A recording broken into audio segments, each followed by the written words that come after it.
Le patient est en état de choc. Eh, sans déconner, quand on entend ça dans les séries, ça a la gueule quand même. On sait pas trop ce que ça veut dire, mais on sait que le patient il est mal, là. Hein. En fait, c'est vrai, ça veut dire quoi, un état de choc? C'est quoi? Comment ça fonctionne? Et surtout, qu'est-ce qu'il faut faire quand on est infirmier?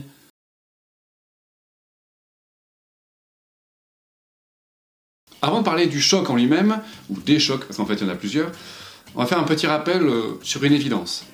Pour fonctionner, le corps a besoin d'oxygène. Pour ça, on va respirer, donc on va ventiler plus exactement. On va inspirer de l'air contenant de l'oxygène, ça va passer dans les poumons, puis dans le sang. Le système cardiovasculaire fait circuler tout ça pour l'envoyer aux organes, pour que les tissus puissent prélever la fraction d'oxygène dont ils ont besoin pour fonctionner. Une fois que tout ça c'est fait, il y a la respiration cellulaire qui se passe, bon, au niveau des mitochondries, ça on verra plus tard. Et il y a un déchet qui est rebalancé, c'est le CO2.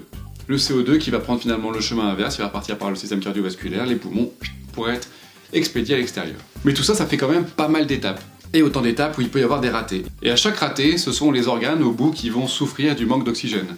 On appelle ça l'hypoxie, voire même l'anoxie quand il n'y en a pas du tout. Et si le manque d'oxygène est trop important, les cellules vont mourir, les tissus vont mourir. Parce que oui, quand on n'a pas d'oxygène, on meurt. Bon alors, ça veut dire quoi quand le patient est en état de choc? Un état de choc, c'est quoi? Le choc, c'est en fait quand il n'y a pas assez d'oxygène fourni aux tissus par rapport à ce que eux ont besoin pour fonctionner correctement. Dit comme ça, c'est relativement simple. Du coup, les tissus qui sont en hypoxie sont en train de souffrir, ne fonctionnent plus, il va y avoir une défaillance de l'organe associé, voire même plus tard de plusieurs organes.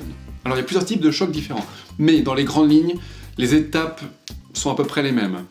3 grandes étapes. La première, ça va être la phase initiale, qui est en fait la cause même de ce qui deviendra plus tard vraiment le choc en lui-même. Ça peut être une hémorragie non contrôlée, une infection, la mise en contact avec un élément allergène. Deuxième étape, la phase secondaire, où il commence déjà à y avoir des défaillances à droite à gauche dans le corps, mais celui-ci arrive encore à peu près à gérer la boutique. Il va compenser justement le manque d'oxygène, il va essayer de se débrouiller pour te maintenir en vie le plus longtemps possible. Et la troisième étape, c'est une phase tardive, c'est là où les organes vont décrocher les uns après les autres, voire même plusieurs en même temps. C'est ce qu'on appelle une défaillance multiviscérale. Là, franchement, c'est pas bon pour le patient. D'ailleurs, si tu fais rien rapidement, la 4e étape, c'est le décès. Faut percuter un peu quand même. Dans le cas général, on peut distinguer un début d'état de choc avec les signes cliniques et les signes biologiques. Ils sont sensiblement les mêmes pour le cas général, et après ça va devenir un peu plus spécifique selon le type de choc. Donc les signes, on va les avoir à plusieurs niveaux.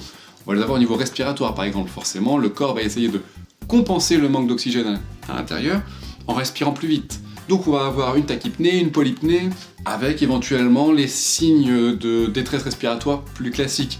Les signes de tirage, les battements des ailes du nez, la cyanose évidemment. Au niveau cutané, on va avoir une grande pâleur, notamment au niveau des extrémités, on peut avoir des suées froides, et on va avoir ce qui s'appelle les marbrures, le grand classique, les marbrures, c'est en fait des marques qui vont apparaître là où la peau est la plus fine, notamment pour commencer, après ça peut se répandre. En général, on regarde, c'est les genoux. Les genoux, c'est un très bon marqueur pour les marbrures.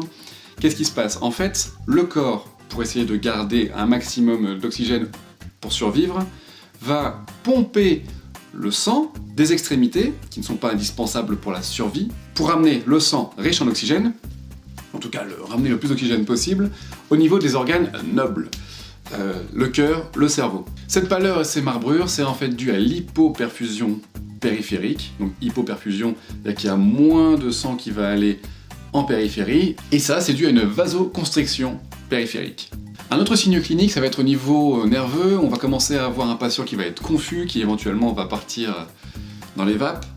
Alors, partir dans les vapes, c'est pas très professionnel comme langage, hein. On va plutôt parler d'une altération de la conscience.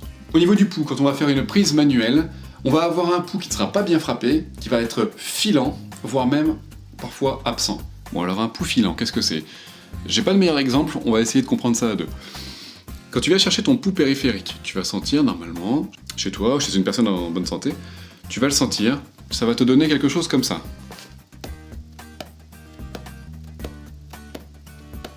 Lorsque le pouls est filant, il va pas être bien frappé, on va avoir quelque chose de plus.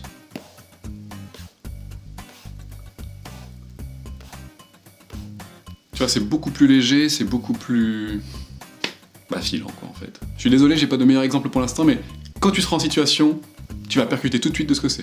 Pour ce qui est des signes biologiques, tu vas avoir une tension artérielle qui va descendre rapidement en dessous de 90 mm de mercure, avec souvent une augmentation de la fréquence cardiaque. Chez les personnes hypertendues, on va surtout noter une baisse rapide de 30 points de millimètre de mercure en systolique. Pourquoi? Parce qu'une personne hypertendue habituellement, par exemple une personne qui va vivre sa vie à 17 ou 18 points de tension, elle ne va pas nécessairement descendre à 90 ou en dessous de 90, elle peut commencer à être en état de choc à partir d'une tension à 11 par exemple. Sur le bilan sanguin, on va avoir une augmentation des lactates qui va entraîner une acidose et des gaz du sang qui vont être perturbés puisque normalement il y a un manque d'oxygène. Mais ça encore, ça va différer un petit peu selon le type de choc. Alors justement, les différents types de chocs, il va exister plusieurs chocs différents et plusieurs classifications différentes forcément. Il va y avoir donc deux grandes familles de chocs.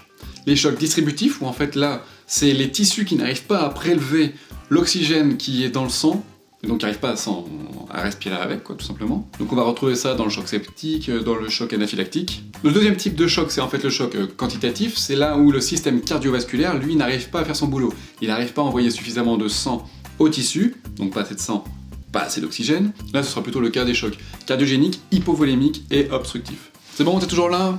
T'es pas perdu? On continue. Donc là, on va essayer de parler un petit peu des chocs. Les chocs en eux-mêmes, on va essayer de les définir un petit peu selon ce que c'est. On va commencer à parler un petit peu des chocs, et notamment avec le choc hypovolémique. Hypovolémique, le volume est en dessous de la norme. Si tu ne te souviens plus de ce que c'est que la volémie, je t'invite à aller jeter un œil à la vidéo sur la tension, ça va te refaire un petit coup de rappel, ça sera pas mal. Le choc hypovolémique, c'est qu'en fait le volume de sang n'est pas suffisant pour pouvoir perfuser correctement tous les organes du corps. Les causes, ça peut être une grosse hémorragie, une déshydratation importante, ou chez les grands brûlés également qui vont perdre beaucoup de liquide. Donc ça c'est important, faut pas oublier que le choc hypovolémique c'est pas uniquement des hémorragies. Faut pas oublier que le sang c'est quand même composé en grande partie d'eau. Si t'as pas d'eau, ton volume sanguin n'est pas assez important pour pouvoir tourner dans le système cardiovasculaire, enfin dans la plomberie quoi en fait. Même avec tous les globules rouges que tu veux, si t'as pas d'eau, si t'as pas un volume correct, tu ne peux pas apporter d'oxygène au tissu. Donc les signes les plus courants du choc hypovolémique, évidemment une hémorragie, faut quand même commencer par là. On va faire attention parce qu'une hémorragie c'est pas toujours quelque chose qui saigne comme ça à l'extérieur, on va essayer de remarquer s'il n'y a pas une collection qui est en train de se créer quelque part, s'il n'y a pas des saignements qui passent par ailleurs, vomir du sang, avoir des pertes au niveau de l'anus. Donc ça, parfois ça va pas se voir du tout, notamment dans le cas des ulcères, dans le cas des anévrismes, donc tout ce qui est hémorragie interne. La grande pâleur et les extrémités froides c'est un signe, c'est quand même un signe qui t'oriente pas mal. Et puis concernant tout ce qui est déshydratation, il va y avoir la méthode du pli cutané, mais aussi l'importance des surfaces brûlées. Chez les personnes grand brûlées, la déshydratation est un problème majeur, au même titre que l'hypothermie ou que les signes d'infection. Et je te parle pas de la douleur. Comment le corps compense ça? Alors on va faire un petit aparté sur la compensation. Quand ton corps commence à avoir du mal à envoyer correctement l'oxygène, à perfuser correctement tous tes organes, ce qu'on disait tout à l'heure, il va se concentrer sur vraiment ce qui est vital. Là c'est la survie. Son but, c'est uniquement de rester vivant le plus longtemps possible. Donc tout ce qui n'est pas nécessaire est sacrifié quelque part. Pour ça, le corps va, dans un premier temps, avec le système nerveux sympathique, puis dans un deuxième temps après, avec le système hormonal, le corps va en fait resserrer complètement les vaisseaux périphériques. Donc ce qu'on disait tout à l'heure, c'est la vasoconstriction. Il va faire revenir tout le sang au central, là où c'est important, là c'est pour survivre. Bon, tout ça on en a un petit peu parlé déjà tout à l'heure. Ce qui va se passer aussi, c'est que le rein va commencer à bosser. Quand le rein commence à sentir qu'il y a un problème de volémie, il va essayer de recapter un maximum d'eau. Déjà, il va arrêter de l'expédier dans la vessie. Il va recapter un maximum d'eau pour maintenir une volémie la plus haute possible. D'où ce qui arrive souvent chez les patients en état de choc, une oligurie. Le problème de la compensation, c'est que pendant ce temps-là, tu as l'impression que ton patient va relativement bien, qu'il est stabilisé. Alors qu'à l'intérieur, c'est vraiment le bordel et qu'il peut décompenser à n'importe quel moment. Bah oui, en fait, ton corps, le problème, c'est qu'il est en train de s'épuiser à essayer de survivre avec le système nerveux, le système hormonal qui bosse à fond. Sauf que pendant ce temps-là, les tissus périphériques qui, eux, manquent d'oxygène, qui, eux, n'arrivent pas justement à faire circuler leurs déchets, entraînent une acidose métabolique. À tout ça s'ajoutent en plus des troubles de la coagulation avec une CIVD, ce qui va carrément aggraver le cas de ton patient. Et ce sera forcément au moment le plus critique qu'il va décrocher. Donc dans l'ordre, ce qu'il va falloir faire pour s'occuper de ton patient, ça va être prévenir le doc, forcément, ça me paraît être un peu la base, t'assurer que le patient ait un bon accès veineux avec un gros calibre, voire même 2 accès parce qu'il va falloir passer du liquide. Là. Et les drogues, je te raconte pas, ça va bombarder. Au niveau de ce qu'il va falloir passer, tu vas avoir les médicaments d'urgence, tout ce qui est adré, noradré, éventuellement s'il y a besoin. Tu vas avoir évidemment les cristalloïdes, les colloïdes, de l'albumine, des transfusions sanguines, plaquettes. Le problème du choc, c'est majoritairement un problème d'oxygénation, donc il va falloir que tu lances une oxygénothérapie. C'est pas 2 litres aux lunettes. Hein. Là, t'es au masque haute concentration, avec minimum 9 litres. Un monitorage, c'est souvent le bienvenu aussi, éventuellement un sondage selon ce que va demander le médecin, plus après des spécificités selon le type de choc, mais on va le voir après. Donc concernant la prise en charge infirmière d'un patient en état de choc hémorragique. En plus donc de la base qu'on vient de voir juste là il y a 2 secondes, il y a 2-3 trucs à faire. Mettre fin au saignement, c'est le plus urgent. Alors quand c'est possible évidemment, avec des pansements compressifs, les points de compression ça se fait plus tellement, mais tu charges en compresse avec des gants et t'appuies au maximum, quand c'est possible. En intra-hospitalier, le garrot, faut vraiment que t'aies pas d'autre choix, et généralement que ce soit le médecin qui te l'ait demandé. Sinon... D'ailleurs, chez les pompiers, il y a une phrase qui est bateau, qui est toute simple, pour retenir ce que tu as à faire en fait, face à une hémorragie. Je vois, j'appuie, j'allonge. Ton patient est en sécurité, t'essaies de mettre fin à l'hémorragie. Ensuite, il va falloir commencer ton oxygénothérapie, vérifier donc tes accès, et si jamais tu poses ton cathé, ce que tu peux mettre au bout, en général, c'est du sérum physiologique. Après, t'attends la prescription du médecin, ou alors t'as un protocole en service qui te permet de mettre autre chose. Mais sur ton rôle propre, tu ne peux mettre que du Phi. Et ce que tu vas pouvoir faire également, ça va être un HemoQ. L'HemoQ, c'est une machine qui ressemble un petit peu dans sa pratique au lecteur de glycémie capillaire, sauf que là, en fait, ça va pas compter ton glucose sanguin, ça va compter en fait le nombre de globules rouges dans ton sang. Pour te donner en fait une idée de l'importance de l'hémorragie et des pertes en globules rouges qu'il peut y avoir. Parce que rappel, c'est quand même les globules rouges qui transportent le sang. C'est bien d'avoir une volémie au top, mais si c'est que de la flotte, ça sert à rien. Deuxième défaillance quantitative, c'est le choc cardiogénique. Alors là, c'est pas le sang le problème, là c'est carrément la pompe cardiaque, c'est le cœur, qui n'arrive plus à faire son boulot. Parce qu'elle est trop fatiguée, parce qu'elle est abîmée, parce qu'elle est comprimée. Et du coup, le cœur n'arrive pas à pomper assez vite, assez fort, ou les deux. Et là encore, les causes sont multiples, parce que... Donc là, tu peux avoir un syndrome coronarien aigu, tu peux avoir une myocardite, tu peux avoir une tamponnade, tu peux avoir un trauma, tu peux avoir un problème au niveau valvulaire, avec une rupture des piliers. Alors le diagnostic du choc cardiogénique se fait surtout avec une écho-cœur, où on va en fait évaluer le débit cardiaque. Le choc cardiogénique, généralement, on s'y attend un petit peu plus. Pour ce genre de patient, on va éviter de surcharger lors de la prise en charge, on va éviter de surcharger en sérum Phi. Pourquoi ? Parce qu'en fait, le sérum Phi va avoir tendance à surcharger la volémie. Si tu as un cœur qui est déjà faible, qui a déjà du mal à pomper le liquide vasculaire, ou le sang quoi, si en plus tu lui donnes plus de boulot, il est parti grand-père, hein. Il va pas tenir le choc. C'est toi qui vas le mettre en état de choc. Dans le cas de ta prise en charge, ce que tu vas donc pouvoir faire, ça va être... Généralement, c'est protocoliser les services qui reçoivent des patients en choc cardiogénique, mais tu vas pouvoir préparer ton patient pour aller en coronarographie. Tous les examens où il va avoir besoin de faire une pose de stent, une angioplastie, tu peux avoir éventuellement des réparations directement sur le cœur, enfin de la chirurgie directement sur le cœur, ou sur les vaisseaux qui sont associés. Dans ce cas-là, en tant qu'IDE, ce que tu peux faire, au moment où tu vas lancer ton oxygénothérapie, ça va être mettre en place une VNI, voire même une PEP. Parce que souvent, ce qu'il y a, c'est qu'il y a un problème au niveau de... Le cœur n'arrive pas à éjecter le sang dans l'organisme, mais il n'arrive pas non plus à le faire revenir correctement des poumons. Du coup, ce qui se passe, c'est que tes poumons vont s'engorger, tu vas partir sur un OAP, un œdème aigu du poumon. En fait, c'est le sang qui va remonter par les poumons, qui va diffuser dans les poumons. L'avantage d'une ventilation type VNI ou PEP, c'est que ça va mettre une surpression, ça va forcer l'air à rentrer dans les poumons, ça va faire un petit peu comme une chasse d'eau, ça va empêcher déjà le sang de remonter dans les poumons, ce qui est une bonne chose, et ça va forcer justement l'air, l'oxygène à passer dans le sang pour qu'il puisse circuler. Dans le cas du choc obstructif, généralement c'est en fait un caillot qui vient bloquer un vaisseau sanguin. Plus rarement ça peut collaber. Mais en fait, en termes de prise en charge, ça revient exactement au choc cardiogénique. Tu reprends le même schéma d'une prise en charge. Au niveau des chocs distributifs, tu vas avoir le choc septique. Le choc septique, c'est en fait lié à une infection qui n'est pas prise en charge, qui n'est pas soignée. Et on va s'accorder généralement sur 3 étapes qui vont amener au choc septique. Donc en premier, le sepsis, c'est la présence d'un germe avec les signes classiques, hyperthermie ou hypothermie, la hausse des globules blancs, la hausse de la fréquence cardiaque, de la fréquence respiratoire. Et en général, ce qu'on fait à ce moment-là, en tant qu'infirmier, c'est des hémocultures. On prélève du sang pour savoir un petit peu quelle est la bébête qu'il y a dedans, pour pouvoir orienter le diagnostic et la prise en charge thérapeutique. La deuxième étape, c'est le sepsis sévère, où là en fait on va rajouter au sepsis, ça va être la défaillance d'un organe, ou d'un système, ventilatoire, respi, cardio, neuro, hépatique, avec une hypotension et des signes d'hypoperfusion tissulaire. Et la troisième étape, c'est le choc septique, où en fait l'hypotension persiste, malgré un remplissage vasculaire important. C'est le genre de choc qui est particulièrement redouté chez les patients immunodéprimés, les patients âgés, les patients diabétiques et les patients très dénutris. La prise en charge est classique avec si possible une hémoculture. Sinon on refait 2 séries d'hémoc avec 1 heure d'intervalle. Le but c'est d'avoir le plus rapidement possible l'identification de la bébête, pour pouvoir avoir une antibiothérapie la plus précise et la plus agressive possible. Le fait de connaître la porte d'entrée du germe, ça permet également d'orienter le diagnostic pour le médecin. Et pareil, de mettre tout de suite les meilleures thérapeutiques. Enfin, le choc anaphylactique, le choc en fait des allergies. Alors le choc anaphylactique, c'est exactement ça. C'est la personne qui va être mise en contact avec une substance ou un produit qui va déclencher une forte réaction chez lui, une forte réaction d'anticorps. En fait, le corps va se défendre comme s'il se défendait contre un agent infectieux, mais il va se défendre beaucoup trop fort et contre rien. Le principal médiateur qui est en cause dans les chocs anaphylactiques, c'est l'histamine. L'histamine, ça doit te parler un petit peu, les antihistaminiques, tout ça. T'as déjà entendu parler, je suis sûr. Le problème de l'histamine, c'est que ça va avoir deux grosses actions.